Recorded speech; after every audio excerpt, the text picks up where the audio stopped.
श्रीर्विष्णुः कमलाशार्ङ्गी लक्ष्मीर्वैकुण्ठनायकः पद्मालया चतुर्बाहुः क्षीराब्धितनयाच्युतः इन्दिरा पुण्डरीकाक्षा रमा गरुणवाहनः भार्गवीशेषपर्यङ्को विशालाक्षी जनार्दनः स्वर्णाङ्गी वरदो देवी हरिरिन्दुमुखी प्रभुः सुन्दरी नरकध्वंसी लोकमाता मुरान्तकः भक्तप्रिया दानवारिः अम्बिका मधुसूदनः वैष्णवी देवकी पुत्रो रुक्मिणी केशिमर्दनः वरलक्ष्मी जगन्नाथः कीरवाणी हलायुधः नित्या सत्यव्रतो गौरी सौरिः कान्ता सुरेश्वरः नारायणी ऋषिकेशः पद्महस्ता त्रिविक्रमः माधवी पद्मनाभश्च स्वर्णवर्णानिरीश्वरः सती पीताम्बरः शान्ता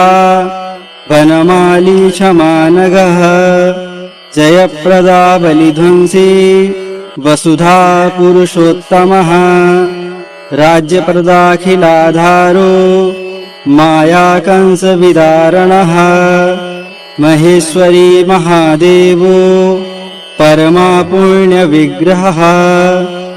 रमा मुकुन्दः सुमुखी मुचुकुन्दवरप्रदः वेदवेद्याब्धिजा माता